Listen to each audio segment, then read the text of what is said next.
और दोस्तों, एक बार की बात है कि एक भिखारी रेलवे स्टेशन पे बैठा बैठा भीख मांग रहा था।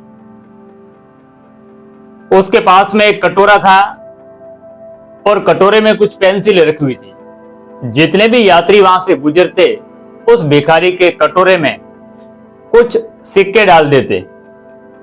एक दिन की बात है कि जब वो भिखारी बैठा बैठा ऐसे ही भीख मांग रहा था, तब एक वहां से एग्जीक्यूटिव गुजरता है और वो भी बाकी लोगों की तरह अपनी जेब से एक 5 रुपए का सिक्का निकाला और उस भिखारी के कटोरे में डाल दिया।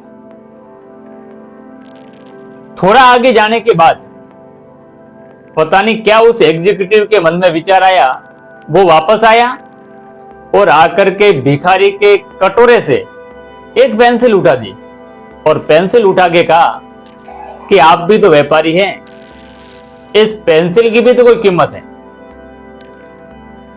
अब इस घटना के लंबे समय पश्चात एक दिन जब वो एग्जीक्यूटिव एक बिजनेस मीटिंग में खड़ा था, तभी उसके पास में एक व्यक्ति well up to date tie suit में आता है और आकर के उस एग्जीक्यूटिव से कहता है कि सर, मैं आपका शुक्रिया अदा करना चाहता हूं।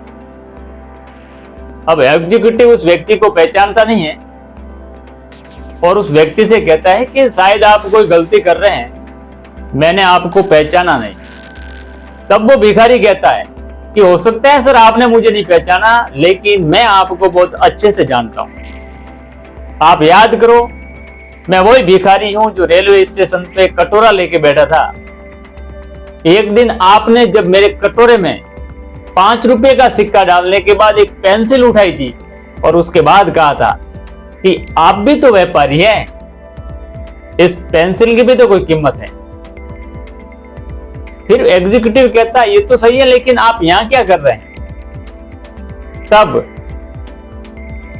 उस भिखारी ने कहा कि जब उस दिन आपने मेरे कटोरे में 5 रुपए डालने के बाद पेंसिल उठाई थी और आपने कहा था कि आप भी तो एक व्यापारी हैं और इस पेंसिल की भी तो कोई कीमत है, और आपके जाने के बाद पता नहीं मेरे मन में क्या विचार आया, मेरा आत्मसम्मान आपके शब्दों ने पुनः जगा दिया और मैंने अपने आप से पूछा कि आखिर मैं यहां बैठा बैठा भीख क्यों मांग रहा हूं? मैं भी बाकी लोगों की तरह अपनी जिंदगी को सम्मानजनक तरीके से क्यों नहीं जी रहा हूं? और काफी सोच विचार करने के बाद मैंने निर्णय लिया कि आज के बाद मैं भीख नहीं मांगूंगा। और उस निर्णय के बाद क्या हुआ, उसका रिजल्ट आपके सामने है कि मैं एक आज सफलतम बिजनेसमैन के रूप में आपके सामने खड़ा हूं। अब देखिए दोस्तों, एक छोटी सी घटना ने किस प्रकार से उस भिखारी के भी आत्मसम्मान को जगा दिया।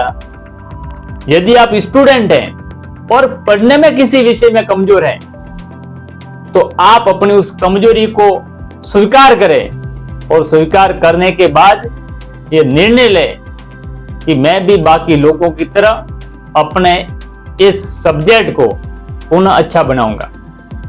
आपके पास कोई धंधा नहीं है तो आप अपने समय को जाया न करें। कई सारे लोग हैं जो बेमतलब में, बहसबाजी में या सोशल साइट्स पे बैठे अपने समय को यूं ही गंवा रहे हैं।